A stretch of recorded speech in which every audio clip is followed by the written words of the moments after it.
নমস্কাৰ আজি আকৌ এটা প্ৰশ্নলৈ আহিলো আপোনালোকৰ ওচৰত এটা প্ৰশ্ন নহয় বহুত প্ৰশ্ন মনত চলি আছে ভাবিলো আপোনালোকক খুদু আপোনালোক কোনোবাই উত্তৰখিনি জানে নেকি আমাৰ মৰমৰ যে জুবিন দা ঢুকুৱা আজি 8 দিন হ'ল এই 8 দিনত তেওঁৰ মৃত্যু কোনে কিহৰ কাৰণে হৈছিল এইটো কথাই নুলালে প্ৰথম জুবিন দা যেতিয়া ঢুকাইছে ঢুকাওতে আমাৰ অসমবাসীক কোৱা হৈছিল যে তেওঁ স্কুবা ডাইভিং কৰি ঢুকালে কিন্তু তেওঁ এতিয়া ওলাইছে যে স্কুবা ডাইভিংত তেওঁ ঢুকুৱা নাই তেওঁ ঢুকাইছিল যেতিয়া সুইমিং কৰিব গৈছিল কিন্তু এই যে স্কুবা ডাইভিং বুলি উলিয়াইছিল সেই বস্তুটো উলিয়াইছিল কোন প্ৰথমে সেই মিছা কথাটো কিয় প্ৰচাৰ কৰা হ'ল যে তেওঁ স্কুবা ডাইভিংত ডেথ হৈছে বুলি সেইজনেই হৈছে দোষী কাৰণ তেওঁ জানি বুজি মিছা কথা উলিয়াইছে প্ৰচাৰ কৰিছিল তেওঁলোকে যে ইয়ট লৈ সাগৰৰ এটা দ্বীপলৈ গৈছে যোৱাৰ পিছত তেওঁলোকৰ লগত যে ছিংগাপুৰ এছ'চিয়েশ্যনৰ লোক আছিল তেওঁলোকে কেনেকৈ মানে উইদাউট পাৰমিশ্যন সুইমিং কৰিব দিব পাৰিলে যাৰ হেল্থ ইমান বেয়া কাৰণ আপোনালোকে সবেই জানে যে ছিংগাপুৰ এখন বহুত ষ্ট্ৰিক্ট কাণ্ট্ৰি হয় য'ত পুলিচৰ শাসনো বেছি বা তেওঁলোক বহুত এটা ষ্ট্ৰিক্ট কাণ্ট্ৰিত ধৰা হয় ছিংগাপুৰটো যদি আপোনালোকে মানে যোনে থাইলেণ্ডত গৈছে তো তেওঁলোকে জানেই যে নিয়াৰেষ্ট কাণ্ট্ৰি হৈছে থাইলেণ্ড তো থাইলেণ্ডত বহুত মানুহে যায় তো থাইলেণ্ডত ইমান ষ্ট্ৰিক্ট হয় কোনোবা এটা ৰাইড কৰাৰ আগতে তো ছিংগাপুৰত ডেফিনেটলি তাতকৈ বেছি ষ্ট্ৰিক্ট হ'ব তো এনেকুৱা এখন ষ্ট্ৰিক্ট কাণ্ট্ৰিত কেনেকৈ এজন অসুস্থ এজন দুৰ্বল হাৰ্ট যাৰ সিজাৰ আছে তেনেকুৱা এজন ব্যক্তিক সাগৰত সুইমিং কৰিব এলাউ কৰিলে মোৰ হেতু দ্বিতীয় প্ৰশ্ন আছিল আৰু তেওঁৰ বেণ্ডত থকা এজনে শেখৰ গোস্বামী যোনজন তেওঁ ক'লে যে তেওঁ এটা ইণ্টাৰভিউত প্ৰথমতে কৈছে যে তেওঁ গমেই নাপায় যে জুবিনদাৰ ইমান গা বেয়া নেকি সেইকাৰণে তেওঁ মানা কৰিব নোৱাৰে আৰু তাৰ পিছত কোনোবা এটা ইণ্টাৰভিউৰ পৰা শুনিব পালোঁ যে তেওঁ কৈছে যে মই মানা কৰিলোঁ কিন্তু মোৰ কথা নুশুনিলে মেনেজাৰে কয় যে তুমি বেছি নাজানা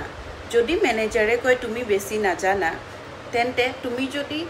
জুবিনদাক মানাই কৰিবলৈ তোমাৰ ৰাইটছ নাই তোমাৰ অধিকাৰ নাই তেনেহ'লে সেইটো ট্ৰিপত গৈ তুমি কেনেকৈ হাঁহি এনজয় কৰিব পাৰিলা সুইমিং কৰিব পাৰিলা যদি তোমাৰ জুবিনদাৰ ওপৰত অকণো ৰাইটছ নাছিলেই মেনেজাৰে যদি তোমাক তেনেকৈয়ে কৈছিলে তেন্তে তুমি কেনেকৈ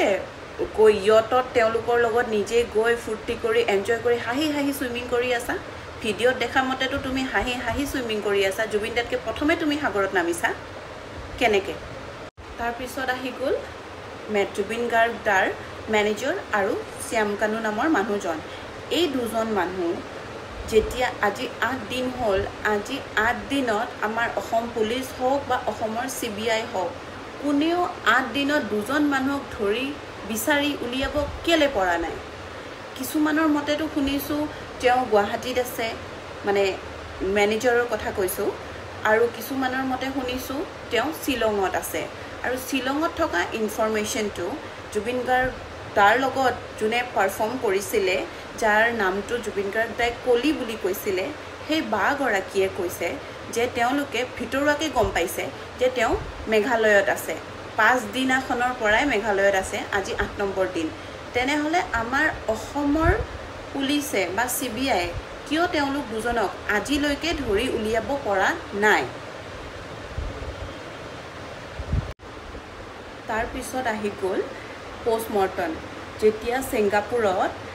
বডিটো ফালি পেলাই পোষ্টমৰ্টম কৰা নাই সেইবাবে অসমৰ ৰাইজৰ দাবীত জুবিন দাক আকৌ GMCHত নতুনকৈ পোষ্টমৰ্টম কৰা হ'ল কিন্তু পোষ্টমৰ্টম যে কৰিলে ছিংগাপুৰত বডিটো প্ৰিজাৰ্ভ কৰি ৰাখিবৰ কাৰণে তেওঁলোকে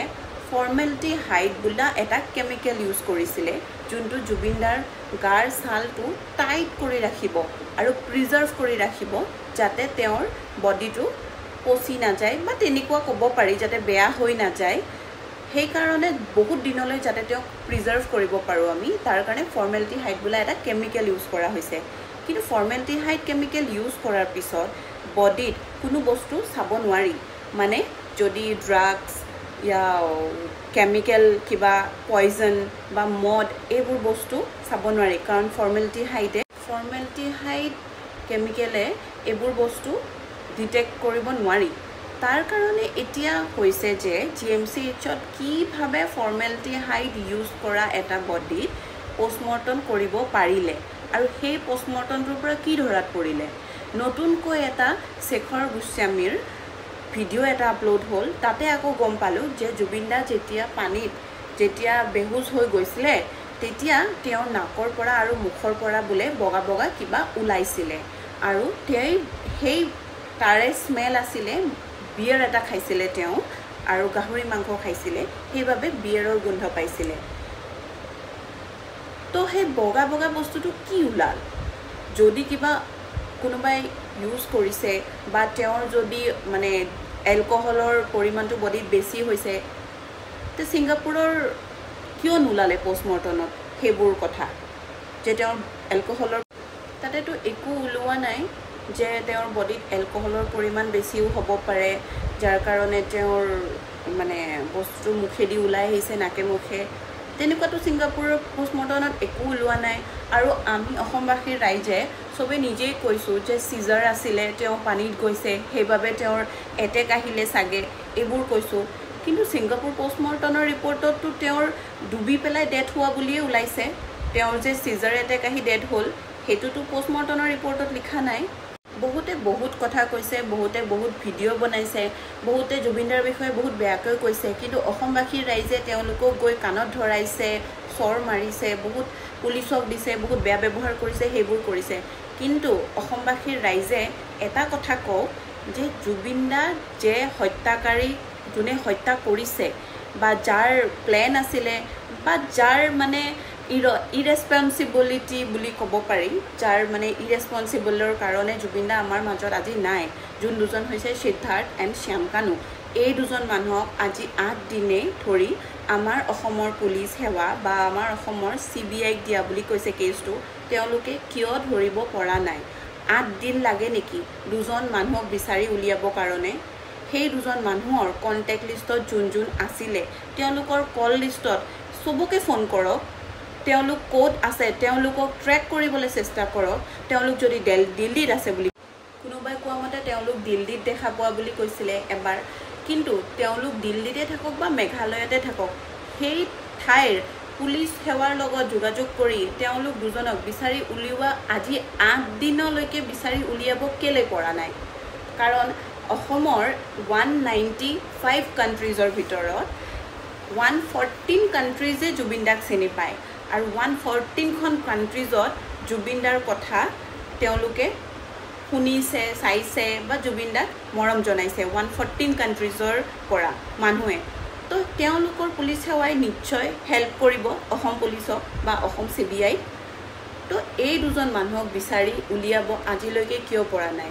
এনেকুৱা হ'ব নেকি যে অসমৰ ৰাইজ ঠাণ্ডা হোৱাৰ পিছত এই দুজন মানুহ বাচি যাব নিশ্চয় এনেকৈ কিবা এটা হ'ব চাগে যাৰ কাৰণে আজি 8 দিনত দুজন মানুহক বিচাৰি উলিয়াব পৰা নাই